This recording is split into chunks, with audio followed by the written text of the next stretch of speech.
Hello guys, good morning. So for today's video nga pala guys, ihahatid ko nga pala sa school ang mga estudyanteng bulilits. At ito nga guys, simulan natin sa pag-asikaso sa kanila. Ang pasok nga pala nila guys ay 8 AM ng umaga hanggang 10 ng umaga. Minsan nga guys, 10:30 ang labas nila. Kaya nagsusundo ako guys ng saktong oras lang dahil malapit lang yung school nila. Katabi lang ng barangay hall.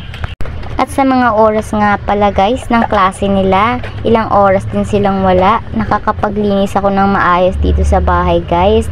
Kasama ko nga lang pala guys yung maliit ko guys sa pagsundo at paghatid guys. Kasama ko rin yan dahil nga walang mapag-iwanan, kami lang palagi rito.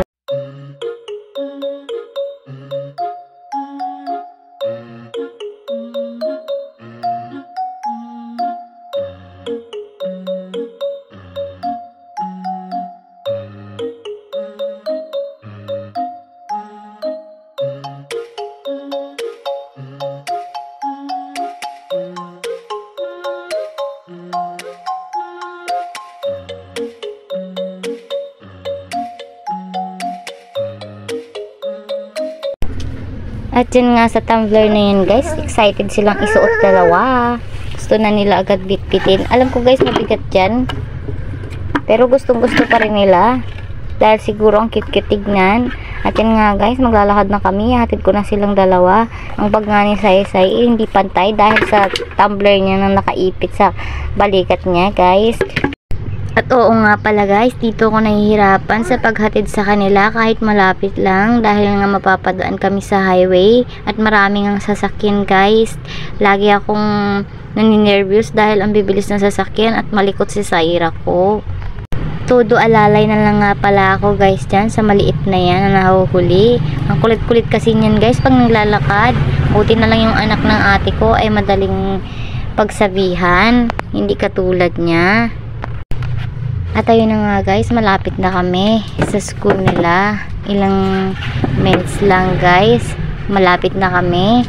At wala pa nga si teacher, di pa bukas ang room nila pagdating namin.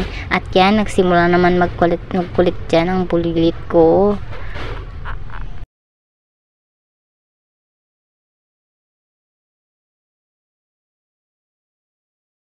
Iilang kaklase pa nga lang guys din yung naabutan namin pagdating namin dahil mag-i-8 na nga rin guys. Maya maya nga guys, tumating na rin dyan yung alalay ni teacher. At ayan guys, nagsimula nang magkulit ang anak ko. Sobra talagang kulit guys. Kahit sawayin mo siya, hindi marunong makinig. Di ko ba alam? Siguro may pinagmanahan lang talaga to sa tatay niya. Kulit-kulit.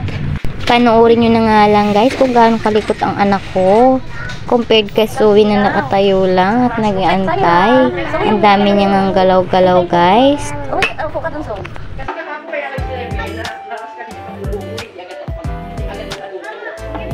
Oo, pareha. Upo lang, Zoe, upo.